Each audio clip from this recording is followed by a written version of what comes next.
ಕುದನೆ ಅಂತ ಹೇಳಿದ್ರೆ ಸಣ್ಣ ಸೈಜಿನ ಬದನೆ ಅಂತ ಹೇಳ್ಬೋದು. ಕಲ್ಲೊಟ್ಟೆ ಕಾಯಿ ರಸ ರೆಡಿ ಆಗಿದೆ.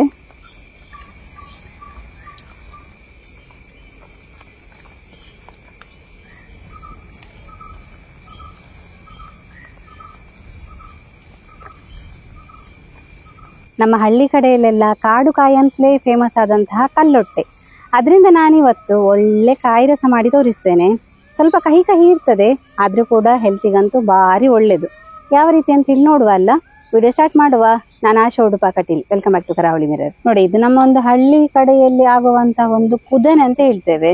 ತುಳುವಲ್ಲಿ ಕಲ್ಲೊಟ್ಟೆ ಅಂತ ಕೂಡ ಉಂಟು ಹೆಸರು. ಅಂದ್ರೆ ಇದು ರೋಡ್ ಸೈಡ್ ಅಲ್ಲಿ ಅಲ್ಲಲ್ಲಿ ಬೆಳೆದಿರ್ತದೆ. ಅಂದ್ರೆ ಮುಳ್ಳಿನ ಗಿಡದಲ್ಲಿ ಆಗುವಂತಹ ಒಂದು ಕಾಯಿ. ಆದ್ರೆ ಇದರಿಂದ ಒಳ್ಳೆ ಉಪಯೋಗ ಇದೆ, ಹೆಲ್ತಿಗಂತೂ ಭಾರಿ ಒಳ್ಳೇದು. ನೋಡಿ, ಈ ತರ ಗೊಂಚಲಲ್ಲೇ ಆಗುವಂತ ಕಾಯಿ ಇದು. ಕುದನೆ ಅಂತ ಹೇಳಿದ್ರೆ ಸಣ್ಣ ಸೈಜಿನ ಬದನೆ ಅಂತ ಹೇಳ್ಬೋದು. ಬದನೆಯ ಒಳಗಡೆ ಯಾವ ತರ ಬೀಜ ಇರ್ತದೆ ಅದೇ ತರ ಈ ಕುದನೆಯಲ್ಲಿ ಕೂಡ ಸಿಗ್ತದೆ ನಮ್ಗೆ ನೋಡ್ಲಿಕ್ಕೆ. ಕೈಯಲ್ಲೇ ಸ್ವಲ್ಪ ನಾನು ಈ ತರ ಕೈಯಲ್ಲಿ ಕಟ್ ಮಾಡ್ತೇನೆ. ನೋಡಿ, ಕಟ್ ಮಾಡಿದಾಗ ನೋಡಿ ಬೀಜ ನೋಡಿ, ಸೇಮ್ ನಮ್ಮ ಬದನೆಕಾಯಿ ಒಳಗಡೆ ಯಾವ ತರ ಬೀಜ ಇರ್ತದೆ ಅದೇ ತರ ಇರ್ತದೆ. ಈ ಕುದನೆ ಸ್ವಲ್ಪ ಕಹಿ ಇರ್ತದೆ, ಆದ್ರೆ ಕೂಡ ನಾವು ಅದಕ್ಕೆ ಬೇಕಾಗಿರುವಂತಹ ಸಾಮಗ್ರಿಗಳನ್ನ ಖಡಕ್ಕಾಗಿ ಹಾಕಿ ಮಾಡಿದ್ರೆ ಒಳ್ಳೆ ರೆಸಿಪಿ ರೆಡಿ ಮಾಡ್ಬೋದು. ನೋಡಿ, ಇವತ್ತು ನಾನು ಇದರಿಂದ ಒಳ್ಳೆ ಕಾಯಿ ರಸ ಮಾಡಿ ತೋರಿಸ್ತೇನೆ. ಒಂದೊಂದೇ ತೆಗೆಯುವ. ಈ ತರ ತೆಗಿಲಿಕ್ಕೆ ಬರ್ತದೆ ನೋಡಿ. ಸ್ವಲ್ಪ ಈ ತರ ಬೆಂಡ್ ಮಾಡಿದ್ರೆ ಆಯ್ತು, ಕಟ್ ಆಗ್ತದೆ. ತುಳುವಲ್ಲಿ ಕಲ್ಲೊಟ್ಟೆ ಅಂತಲೇ ಹೇಳೋದು ನಾವು.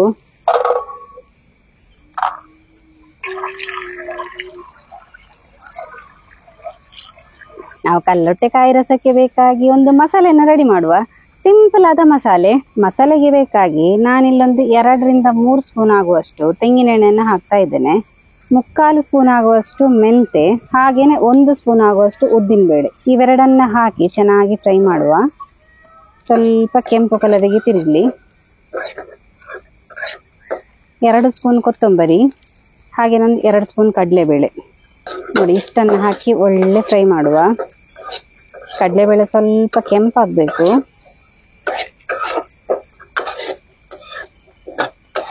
ಒಂದು 5 ರಿಂದ 6 ಬ್ಯಾಡಗಿ ಮೆಣಸನ್ನ ಈ ತರ ಕಟ್ ಮಾಡಿ ಹಾಕುವ.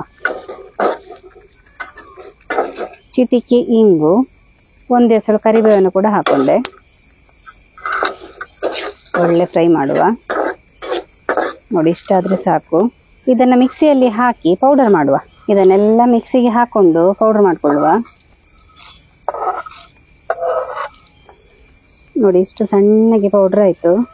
ಇದಕ್ಕೊಂದು ಅರ್ಧ ಲೋಟದಷ್ಟು ನೀರನ್ನು ಸೇರಿಸುವ.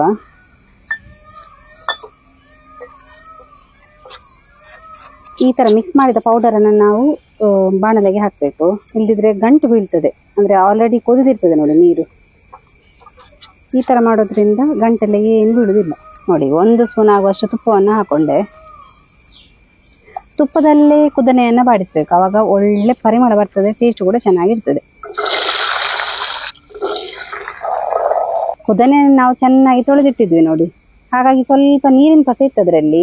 ಅದಕ್ಕೆ ಅದು ಆ ತುಪ್ಪದ ಒಳಗೆ ಹಾಕಿದಾಗ ಫುಲ್ ಚಿಂಚ್ ಸೌಂಡ್ ಬಂತು.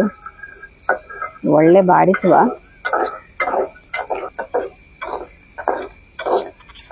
ಒಂದು ಮೀಡಿಯಂ ಉರಿಯಲ್ಲಿ 5 ನಿಮಿಷ ಒಳ್ಳೆ ಮಾಡಿ ಬಾಡಿಸುವ.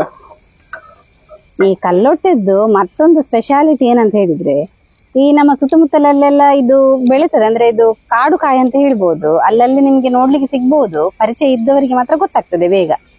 ಮತ್ತೇನಂತ ಹೇಳಿದ್ರೆ, ಇದ್ರದ್ದುಂಟಲ್ಲ, ಈ ಚಿಕ್ಕ ಮಕ್ಕಳಿಗೆಲ್ಲ ರೆಸಿಪಿ ಅಷ್ಟಾಗಿ ಇಷ್ಟಪಡಲ್ಲ. ಅಂದ್ರೆ ಅದು ಸ್ವಲ್ಪ ಒಗರು ಕಹಿ ಆ ತರ, ಅದು ಏನಂತ ಹೇಳಲಿಕ್ಕೆ ಬರುದಿಲ್ಲ. ಅಂದ್ರೆ ಸ್ವಲ್ಪ ಡಿಫ್ರೆಂಟ್ ಆದ ಕಾಯಿ ಇದು. ನಾರ್ಮಲ್ ಆಗಿ ತರಕಾರಿ ತರ ಅಲ್ಲ, ಆದ್ರೆ ಹೆಲ್ತಿಗಂತೂ ಭಾರಿ ಒಳ್ಳೇದು. ಇದರಿಂದ BP ಶುಗರ್ ಎಲ್ಲ ಕಂಟ್ರೋಲ್ ಬರ್ತದೆ ಅಂತ ಹೇಳಿ ಸುಮಾರು ಜನ ಹೇಳುದನ್ನ ನಾನು ಕೇಳಿದ್ದೇನೆ. ನೋಡಿ, ಈ ತರ ಸ್ಮೂತ್ ಆಗಿ ಬರ್ತದೆ. ಕಲರ್ ಸ್ವಲ್ಪ ಚೇಂಜ್ ಆಯ್ತು ನೋಡಿ. ಇದನ್ನ ಇನ್ನು ಸ್ವಲ್ಪ ಗುದ್ದಿದ್ರೆ ಆಯ್ತು. ಈ ತರ ಒಂದು ಸೌಟ್ ಇಟ್ಕೊಂಡು ಸ್ವಲ್ಪ ಈ ತರ ಮಾಡ್ಕೊಂಡ್ರೆ ಕೂಡ ಆಯ್ತು. ನೋಡಿ, ಈ ತರ ಒಂದು ಸಫೇದಲ್ಲಿ ಭಾಗ ಮಾಡಿದ್ರೆ ಆಯ್ತು. ಒಂದು ಇಡೀ ಕಲ್ಲೊಟ್ಟೆ 2 ಭಾಗ ಆದ್ರೆ ಸಾಕು. ಮತ್ತೆ ಫುಲ್ ಭಾಗ ಮಾಡಿದ್ರೆ ಕಹಿ ಎಲ್ಲ ಬಿಡ್ತದೆ, ಆ ತರ ಎಲ್ಲ ಬೇಡ. ನೋಡಿ, ಕುದನೆಗಿನ್ನು 1 ಲೋಟ ಆಗುವಷ್ಟು ನೀರನ್ನು ಸೇರಿಸುವ.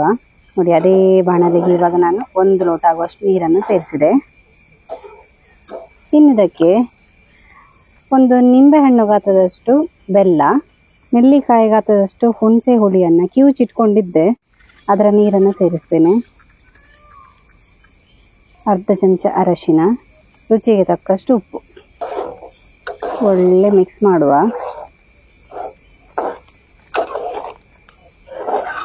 ನೋಡಿ, ಒಂದು ಕುದಿ ಬರಲಿ. ಉಪ್ಪು, ಹುಳಿ, ಬೆಲ್ಲ ಚೆನ್ನಾಗಿ ಎಳ್ಕೋಬೇಕು ಈ ಕುದನೆ. ನೋಡಿ, ಈ ಥರ ಹಾಕೋಬೇಕು. ನಮ್ಮ ಕಲ್ಲೊಟ್ಟೆ ಕಾಯಿ ರಸದಲ್ಲಿ ಉಪ್ಪು, ಹುಳಿ, ಖಾರ ಎಲ್ಲ ಸರಿಯಾಗಿ ಖಡಕ್ಕಾಗಿ ಬಿದ್ದರೆ ಒಳ್ಳೆಯದಾಗ್ತದೆ. ನೋಡಿ, ಕಲರ್ ನೋಡಿ ಅಂತ ಹೇಗೆ ಉಂಟಂತೇಳಿ. ನೋಡಿ, ಒಳ್ಳೆ ಕುದಿತಾ ಉಂಟು. ನೋಡಿ, ಇಲ್ಲಿ ನಾನು ಮಸಾಲೆ ಮಾಡಬೇಕಾದ್ರೆ ಈ ಕಡಲೆಬೇಳೆ ಎಲ್ಲ ಹಾಕಿ ಮಾಡ್ತೇವೆ ನೋಡಿ. ಆವಾಗ ಈ ಥರ ಸ್ವಲ್ಪ ದಪ್ಪಗೆ ಬರ್ತದೆ, ಚೆನ್ನಾಗಿ ಬರ್ತದೆ. ನೋಡಿ, ಒಳ್ಳೆ ಕುದಿ ಬಂತು. ಇಷ್ಟಾದರೆ ಸಾಕು. ಇನ್ನಿದಕ್ಕೊಂದು ಸಿಂಪಲ್ ಆದ ಒಗ್ಗರಣೆ ಕೊಡುವ.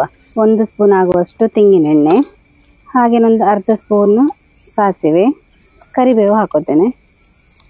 ಸಿಂಪಲ್ ಆದ ಒಗ್ಗರಣೆ ಸಾಕು. ಕಲ್ಲೊಟ್ಟೆ ಕಾಯಿ ರಸ ರೆಡಿ ಆಗಿದೆ. ಸಿಂಪಲ್ ಆದ ಒಗ್ಗರಣೆ ಎಲ್ಲ ಕೊಟ್ಟಾಯಿತು. ಅನ್ನದ ಜೊತೆಗಂತೂ ಒಳ್ಳೆ ಕಾಂಬಿನೇಷನ್ ಇದು. BP ಶುಗರ್ ಎಲ್ಲ ಕಂಟ್ರೋಲಿಗೆ ತರುವಂಥ ಒಂದು ಒಳ್ಳೆ ರೆಸಿಪಿ.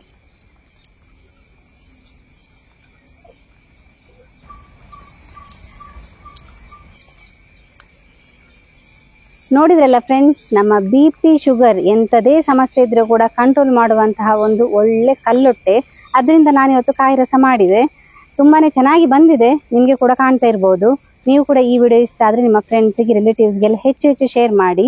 ಕಲ್ಲೊಟ್ಟೆ ಸಿಕ್ಕಿದ್ರಂತೂ ಮನೆಯಲ್ಲಿ ತಪ್ಪದೆ ಅದರ ರೆಸಿಪಿ ಮಾಡಿ. ಹೀಗೆ ನಾವು ಇಂಟ್ರೆಸ್ಟಿಂಗ್ ವಿಡಿಯೋದೊಂದಿಗೆ ಮುಂದೆ ಸಿಗ್ತಾ ಇರ್ತೇವೆ. Thank you.